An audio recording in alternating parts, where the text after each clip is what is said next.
Akka moltan kabajamtoota dhaggeeffattoota keenya kun qophii keenya kan ijaaf jetti jedhu chaanaalee YouTube waan afi walii gallee waan ijaan argineef waan gurraan dhageenya walitti cuunfinee kan isin dhageessifnudha. Amma xumura qophii keenyaatti akka isin waliin jirtan abdii guddaa qabna.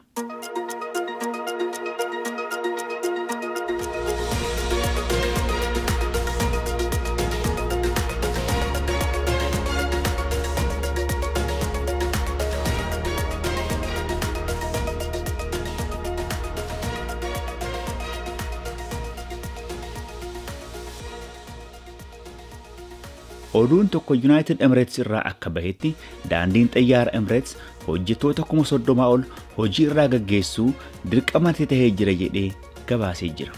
Daandiin xayyaara Emirates yookaan Emirates Airline daandiiwwan qilleensaa addunyaa irra jiran keessaa maqaa qabeessaaf beekamaa warra ta'an keessaa isa tokkodha. Hojjettoota 105 kan qabu daandiin xayyaaraa kun murtee kana gaafa murteessu hojjettoota irratti shoorarkaa guddaa akka uume himamee jira. Yaada Bloomberg hirkatee Reuters akka gabaasetti COVID-19 yookaan coronavirus kasaaraa gurguddaa addunyaa kanarratti uumaa jiru keessaa daandiiwwan xayyaaraaf turizimii gaaga'ama guddaa keessa akka jiran gabaasee jira. Otuma dhukkubni kun guutummaan guutuutti dhaabbatee deebi'anii of kunuunsuuf yeroo dheeraa fudhata kan jedhe Reuters koronaan rukuttaa hamaa warra inni dha'e keessaa daandiin xayyaara Emirates isa tokkodha jedheera.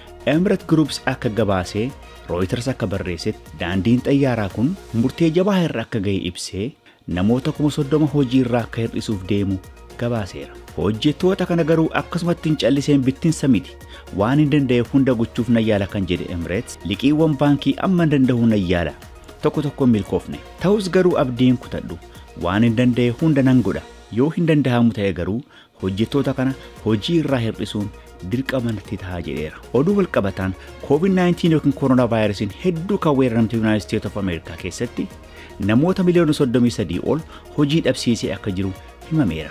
Dukkaanotni gurguddoon hedduun cufamanii namnis erga manatti of to'atee yookaan kwarantiin ta'ee as magaalaatti bahee waa bitachuu waan hin dandeenyeef warshaan dibata fuulaa yookaan cosmetics yookaan makeup tolchu Sephoraan sababa dhukkuba kanaan kan ka'e kasaaraa guddaa keessa seenee jira jedhee gabaaseera. Akkasumas industiriiwwan hedduun kasaaraa guddaa keessa seenan akka jiran himamaa jira. Kabajamtoota dhaggeeffattoota keenya oduu wal fakkaatuun Itoophiyaa keessatti namootni dhukkuba coronavirus hubaman 317 akka gahan gabaafameera.